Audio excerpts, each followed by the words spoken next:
Sehingga Nabi itu melatih satu logika tarkul ma'asi. Nabi itu dulu ketika ada seorang pemuda yang ya karena mungkin pemuda ya, dia itu mau masuk Islam, tapi uniknya kata pemuda tadi, saya masuk Islam tapi asal dibolehkan bebas zina. Jadi ini agak sableng gitu. Jadi mau masuk Islam syaratnya dibolehkan apa? Zina atau free sex gitu. Karena orangnya agak hiper. Itu Nabi tidak langsung mengancam dengan neraka ndak. Ketika mau pamit gitu semua sahabat melarang. Mah itu jangan, kamu jangan suan Nabi, itu permintaan yang nggak masuk akal. Setelah lama ditahan terjadi kegaduhan di masjid, Nabi dengar itu ada apa itu? Itu ada pemuda yang mau masuk Islam tapi yasta'dzinuhu fi zina, tapi mereka minta izin ke Nabi untuk tetap boleh zina. Kata Nabi, pemuda itu suruh masuk, suruh menghadap saya. Ketika menghadap Nabi, saya ulang lagi, ketika menghadap Nabi, Nabi mengajarinya itu luar biasa. Nabi tidak langsung mengancam dengan neraka atau dengan azab itu enggak. Tapi kata Nabi, atuhibbuhu li ummik. Kamu suka kalau ibu kamu itu jadi demenannya orang banyak. Oh enggak ya Nabi, yang demen ibu saya tak bacok kan. Karena ini ya agak preman, di mana-mana orang nakal agak preman. Terus atuhibbuhu li bintik. Kamu suka kalau putri kamu ya digitukan orang-orang. Oh ya enggak Nabi, yang gitu kan putri saya tak baca. Atuhibbuhu li kholatik. Kamu suka kalau bule kamu digitukan. Atuhibbuhu li ammatik. Kamu suka kalau saudara bapak kamu digitukan. Nabi itu mengeset ya. Cara sekarang itu cuci otak mungkin. Nabi itu meluruskan otaknya anak muda itu. Betapa buruknya zina. Cara bahasa Arab ditakbih. Betapa buruknya zina. Kamu suka kalau korbannya ibu kamu, putri kamu, bude kamu, bule kamu.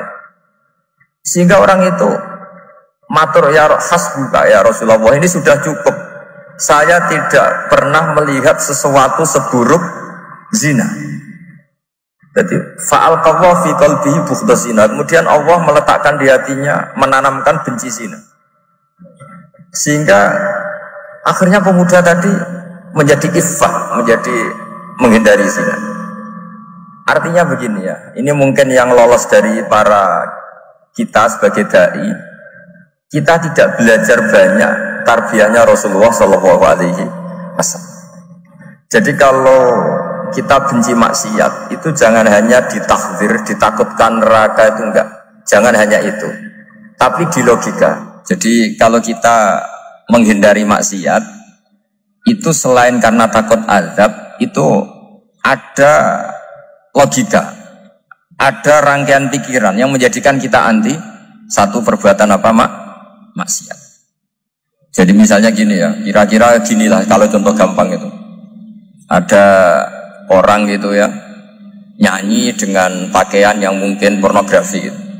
Mungkin pemuda-pemuda ingin melihat itu, tapi bisa diobati gini. Kok enak dekne mergawe kok tak bayar ya, aku kehilangan duit.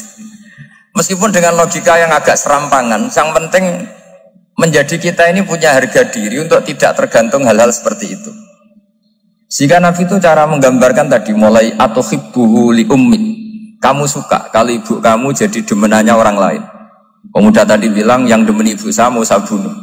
Ditambah lagi atuhibbuhu li bintik. Bagaimana kalau korbannya putri kamu, bule kamu, bude kamu. Sehingga terus si pemuda tadi betapa buruknya zina.